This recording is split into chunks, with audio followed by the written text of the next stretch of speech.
Hello everyone, இந்த video நம்ம பார்க்க போறது characteristics of X-ray spectra. இது actually ஒரு 5 மார்க் क्वेश्चन. ரொம்ப சிம்பிளான क्वेश्चन தான். இந்த டயகிராம் மட்டும் நீங்க பிராக்டீஸ் பண்ணிட்டீங்கன்னா ஈஸியா உங்களால தியரி எழுத முடியும். அந்த தியரி கணக்கு இன்டு நான் இந்த வீடியோல கொடுத்துறேன். அத மட்டும் நீங்க மெமரைஸ் பண்ணிட்டு ஓனா எழுதினாலே உங்களுக்கு ஈஸியா ஃபுல் மார்க் வாங்க முடியும். இதே மாதிரி நீங்க லேர்ன் பண்றதுக்கு சேனலை சப்ஸ்கிரைப் பண்ணுங்க, லைக் பண்ணுங்க. வாங்க டாபிக் உள்ள போலாம்.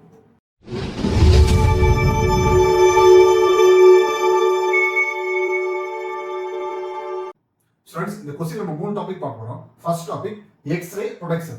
Second topic types of X-ray spectrum. மூணாவது டாபிக் அப்ளிகேஷன் ஆஃப் X-ray. இந்த மூணு தான் பார்க்க போறோம். ஆக்சுவலா இந்த ப்ரொடக்ஷன் ஆஃப் X-ray மட்டும் உங்களுக்கு தனியா 2 மார்க்லயும் 3 மார்க்லயும் கேட்கலாம். ஒரு சின்ன ஒரு எக்ஸ்பிரஷன் பாருங்க. ஒரு மெட்டல் எடுத்துக்கங்க. அதுல எலக்ட்ரான் ரொம்ப ஃபாஸ்டா வந்து மோதுது.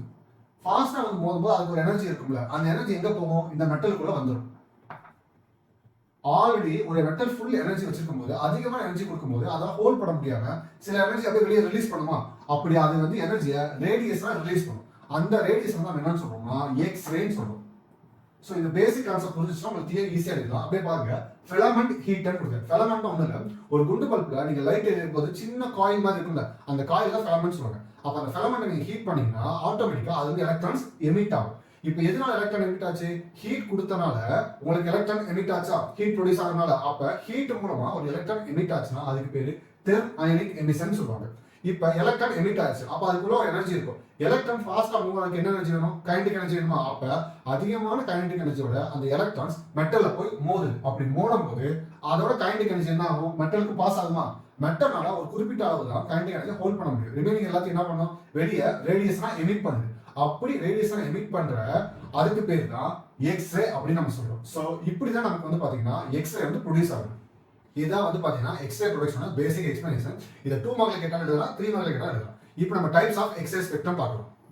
ஸ்டூடண்ட்ஸ், எக்ஸ்ரே ஸ்பெக்ட்ரம் சொல்றது ஒரு மெட்டல் இருந்து நமக்கு எக்ஸ்ரே வெளியே வரும்போது என்னென்ன சேஞ்சஸ் நடக்குது, வேவ்லென்த், இன்டென்சிட்டி, இது என்னென்ன சேஞ்சஸ் நடக்குதோ அதை காமனா சொல்றது பேர் தான் எக்ஸ்ரே ஸ்பெக்ட்ரம். இது ஆக்சுவலா எப்படி நம்ம வந்து அண்டர்ஸ்டாண்ட் பண்ணிக்கலாம்னா, ஒரு எக்ஸ்ரேவோட இன்டென்சிட்டியும் வேவ்லென்த்தையும் கிராஃப்ல கம்பேர் பண்ணி அது எப்படி சேஞ்ச் ஆகுது, அதோட ரிலேஷன்ஷிப் என்ன நம்ம கண்டுபிடிக்கிறது பேர் தான் எக்ஸ்ரே ஸ்பெக்ட்ரம். அது ரெண்டு டைப் இருக்கு. ஒன்று பார்த்தீங்கன்னா கண்டினியூஸ் ஸ்பெக்ட்ரம், இன்னொன்று கேரக்டரிஸ்டிக் ஸ்பெக்ட்ரம். கண்டினியூஸ் ஸ்பெக்ட்ரம் ஒன்றும் இல்லை, எல்லா டைப்பான மெட்டல் கூடயும் நீங்க எக்ஸ்ரே கம்பேர் பண்ணி எடுக்கிறதுக்கு பேர் தான் கண்டினியூஸ் ஸ்பெக்ட்ரம். இப்போ நம்ம கேரக்டரிஸ்டிக் ஸ்பெக்ட்ரமோட எக்ஸ்பிரஷன் பார்த்துக்கலாம். நீங்க ஜஸ்ட் ஒரு ஆட்டம் மாதிரி இமேஜின் பண்ணிக்கோங்க. இந்த சென்டருக்கு என்னன்னு சொல்றது ஆட்டமோட நியூக்ளியஸ், அதை சுத்தி இருக்க எல்லாமே எலக்ட்ரான் ஆர்பிட். இங்க எப்படி சொல்றாங்கன்னா எனர்ஜி செல்னு சொல்றாங்க. அதுக்கு நேம் எப்படி கொடுத்துருக்காங்க? KLMN. நியூக்ளியஸ்க்கு பக்கத்துல இருக்கிற கேன்னு சொல்லிருக்குமா? அப்ப அதோட வேல்யூ என்னன்னு பாத்தீங்கன்னா குவாண்டம் நம்பர் என்னது? n = 1. என்னன்னா குவாண்டம் நம்பர். அப்ப k ஓட வேல்யூ n = 1. அப்ப l னா 2, m னா 3, n னா 4. இப்போ இது வந்து பாத்தீங்கன்னா நீங்க நார்மலா பாக்குற வியூ. இது வந்து கிராஃப் மாதிரி கொடுத்துருக்கோம். சோ அதை பாத்தீங்கன்னா கீழே வந்து பாத்தீங்கன்னா KLMN அப்படி கொடுத்துருக்காங்களா? இதுல K தான் வந்து பாத்தீங்கன்னா most nearest sell to the nucleus அப்படின்னு சொல்லுவாங்க. இது எப்படி சொல்லுவாங்கன்னா மோஸ்ட் அவுட்டர் செல்னு சொல்லுவாங்க. உங்களை கம்பேர் பண்ணி பாத்துக்கலாம். எக்ஸ்ரேவோட கான்செப்ட் என்னது? ஒரு எலக்ட்ரான் வந்து ஒரு மெட்டல்ல மோதும் போது அதுல இருக்கிற எனர்ஜி வந்து ரேடியேஷனா கன்வெர்ட் பண்ணி வெளியே போச்சு, அது எக்ஸ்ரேன்னு சொல்றோமா? இப்போ இது ஒரு மெட்டலோட ஆட்டம்னா இதுல இன்னொரு எலக்ட்ரான் வந்து வேகமா மோதும் போதோ இல்ல இதுல எலக்ட்ரான்ஸ் வெளியே போகும்போதோ என்ன ஆகும்? ரேடியேஷனா வெளியே போகுமா? அந்த ரேடியேஷன் தான் எக்ஸ்ரேன்னு சொல்றோம். இப்போ இங்க 4 எலக்ட்ரான்ஸ் இருக்கு, ஒரு எலக்ட்ரான் வந்து வெளியே போயிடுச்சு. அப்ப இங்க என்ன இருக்கு? ஒரு எலக்ட்ரான் பத்தாம இருக்கு. அப்ப ஆட்டோமேட்டிக்கா அடுத்த செல்ல இருந்து ஒரு எலக்ட்ரான் வரும். ஒருவேளை இங்க வந்து எலக்ட்ரான்ஸ் வந்து கரெக்டா இருந்து இங்க ஒண்ணு வந்துருச்சுன்னா அப்ப இங்க நமக்கு எல் செல்ல பாத்தீங்கன்னா ஒரு எலக்ட்ரான் கம்மியாயிருமா? அப்ப அதை வந்து ஃபில் பண்றதுக்கு எங்க இருந்து வரும்? எம்ல இருந்து வரும். அப்ப எம்ல ஒரு பத்தாம போயிடுச்சுன்னா திருப்பி எங்க என்ல இருந்து வரும். சோ ஃபர்ஸ்ட் எப்பயுமே கேல எலக்ட்ரான் பத்தாம போயிடுச்சுன்னா எல்ல இருந்து எலக்ட்ரான் வரும். எல்லையும் பத்தலன்னா எம்ல இருந்து வரும், எம்லையும் பத்தலனா என்ல இருந்து வரும். சோ இந்த மாதிரி தான் வருமே தவிர டைரக்டா கடைசியா இருக்க ஆர்பிட்ல இருந்து நமக்கு வந்து எலக்ட்ரான்ஸ் வரவே வராது. அதுதான் இந்த கிராஃப்ல காமிச்சிருக்காங்க பாருங்க. ஃபர்ஸ்ட் வந்து பாத்தீங்கன்னா கேல வந்து ஒரு எலக்ட்ரான் கம்மியா இருக்கு.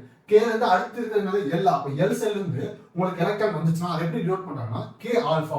அதே சார் ஆல்பா பீட்டா காமான்னு கொடுத்துருக்காங்க. நம்ம ஒவ்வொரு தடவையும் அந்த செல்லோட நேம் வந்து மென்ஷன் பண்ண முடியாது. இப்ப உங்களுக்கு கே இருக்கு, கேக்கு ரொம்ப பக்கத்துல என்ன இருக்கு? எல் இருக்கு. அப்ப எல் ஆல்பான்னு சொல்லிடுவாங்க. அப்ப எல்லுக்கு எது பக்கத்துல இருக்கு? எம். அப்ப எல்லுக்கு உங்களுக்கு எலக்ட்ரான் தேவைப்படுது. அப்ப எம்முக்கு எலக்ட்ரான் வந்துச்சுன்னா அதை எப்படி சொல்லுவாங்கன்னா ஆல்பான்னு சொல்லுவாங்க. இங்க ஆல்பா பீட்டான்னு சொல்றது பக்கத்துல இருக்க ஆர்பிட்டா மென்ஷன் பண்றதே தவிர கேக்கானது ஆல்பா, எல்லுக்கானது பீட்டான்னு நேமே கிடையாது. இது நல்லா கவனிச்சு பாருங்க. இங்க கேல வந்து பாத்தீங்கன்னா எலக்ட்ரான் வந்து கம்மியா இருக்கும். எல்ல இருந்து வந்தா கே ஆல்பா, அதே எம்ல இருந்து வந்துச்சுன்னா கே பீட்டா, என்ல இருந்து வந்துச்சுன்னா கே காமா அப்படி இருக்கு. இப்போ அதுவே எல் செல்ல பாருங்க, எல்லுக்கு உங்களுக்கு எலக்ட்ரான் தேவை. அப்ப எம்ல இருந்து வந்துச்சுன்னா இருக்கு எல் ஆல்பா, அதுக்கப்புறம் என்ல இருந்து வந்தா என் பீட்டா. சோ இந்த மாதிரி நேம் சேஞ்ச் ஆகிட்டே இருக்கும். இது எப்படி சொல்லுவாங்கன்னா டவுன்வர்ட் டிரான்சிஷன் சொல்லுவாங்க.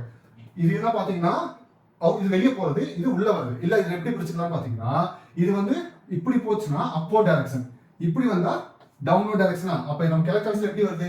n ல தான வந்து நமக்கு கேக் வருது. அப்ப இது downward direction or downward transition சொல்லுவாங்க. இந்த எக்ஸ்பிரஷன் உங்களுக்கு புரிஞ்சாலே இந்த தியரி ஈஸியா இருக்கும். ஜஸ்ட் பாருங்க, the fast moving electron, ஃபாஸ்டா ஒரு எலக்ட்ரான் மூவ் ஆகுது, அது ஒரு பர்టిక్యులர் செல்ல இருக்க எலக்ட்ரானை வெளியே அனுப்பிடுது. அப்படி வெளியே போகும்போது அதோட எனர்ஜி ரேடியஸ்ல கன்வெர்ட் ஆகி எக்ஸ்ரேல ப்ரொடியூஸ் பண்ணுது. அதான் இங்க சொல்லிருக்காங்க, ஃபாஸ்ட் மூவிங் எலக்ட்ரான் ஸ்ட்ரைக் த ஒரு பர்టిక్యులர் செல்ல மோதும் போது அதுல இருக்க எலக்ட்ரானை வந்து நம்ம வெளியே அனுப்பிடுறோம். இங்க கே செல்னு சொல்றாங்க. அப்படி போன உடனே நமக்கு என்ன, கே செல்ல எலக்ட்ரான் கம்மியா இருந்தா அப்ப எல் எம் என் ஓ அது வந்து உங்களுக்கு எலக்ட்ரான் அப்படி ட்ரான்ஸ்ஃபர் ஆகிட்டே இருக்கும். அதுதான் பாருங்க, during the downward transistor, during the downward transition X-ray obtained due to energy level difference between the cell. உங்களுக்கு வந்து எலக்ட்ரான்ஸ் வந்து கீழே தான் வருது, அதான் டவுன்வர்ட் டிரான்சிஷன் சொல்றோம். அப்படி வரும்போது இங்க 100% இருந்திருக்கும். இப்போ ஒரு எலக்ட்ரான் இங்க போன உடனே 90% மாறிடுமா? இங்க வந்து ஸ்டார்டிங் வந்து 90% இருந்திருக்கும், இங்க ஒரு எலக்ட்ரான் வந்து இங்க 100% மாறிடுமா? அப்ப இந்த மாதிரி எனர்ஜி வந்து டிஃபர் ஆகுது பாத்தீங்களா? அந்த எனர்ஜி லெவல் டிஃபரன்ஸ்னால தான் உங்களுக்கு என்ன ப்ரொடியூஸ் ஆகுதுன்னா எக்ஸ்ரே ப்ரொடியூஸ் ஆகும்னு சொல்றோம். இதுக்கு முக்கியமான ரெண்டே ரீசன். ஒன்னு, ஃபாஸ்ட் மூவிங் எலக்ட்ரான் போய் மோதணும், அதான் எலக்ட்ரான் வந்து வெளியே எமிட் ஆகும். அது எமிட் ஆகும்போது அதை ஃபில் பண்றதுக்கு எலக்ட்ரான் டவுன்வர்ட் டிரான்சிஷன்ல வரும்போது உனக்கு எனர்ஜி லெவல் வந்து மாறிச்சுன்னா அப்போ உங்களுக்கு எக்ஸ்ரே ப்ரொடியூஸ் ஆகும்னு சொல்றாங்க. ஃப்ரெண்ட்ஸ், மூணாவது டாபிக் அப்ளிகேஷன் ஆஃப் எக்ஸ்ரே. இது எப்படி ஈஸியா இந்த அப்ளிகேஷன் ஞாபகம் வச்சுக்கலாம்னா, சிம், SIMM, எஸ்னா சயின்டிபிக் ரிசர்ச். இந்த சயின்டிபிக் ரிசர்ச் எங்க பண்ணுவாங்க? இண்டஸ்ட்ரியில பண்ணுவாங்களா? அது ஏன் பண்றாங்க? என்ன ப்ராப்ளம் கண்டுபிடிக்கிறது, அதுக்கு பேரு மெடிக்கல் டயக்னோசிஸ் அப்படின்னு சொல்லுவாங்க. சோ அதுக்கப்புறம் என்ன ப்ராப்ளம் கண்டுபிடிச்சு என்ன பண்ணலாம், அதை சரி பண்றதுக்கு நம்ம சொல்யூஷன் கண்டுபிடிப்பாங்க, அதுக்கு பேரு medical therapy. So scientific research, industry, medical diagnosis, medical therapy. So medical டயக்னோசிஸ்னா உங்களுக்கு என்ன ப்ராப்ளம் கண்டுபிடிக்கிறது, மெடிக்கல் தெரபினா அந்த ப்ராப்ளம்க்கான சொல்யூஷன் கொடுக்கிறது. சோ இந்த கீ பாயிண்ட் நீங்க நான் வச்சு ஓனா நீங்க எழுதிக்கலாம். ஃப்ரெண்ட்ஸ், இந்த எக்ஸ்பிரஷன் நல்லா புரிஞ்சிருக்குன்னு நினைக்கிறேன். இதே மாதிரி லேர்ன் பண்றதுக்கு சேனலை சப்ஸ்கிரைப் பண்ணுங்க, லைக் பண்ணுங்க, உங்களை மாதிரி ஃப்ரெண்ட்ஸ்க்கு ஷேர் பண்ணுங்க. Have a nice day.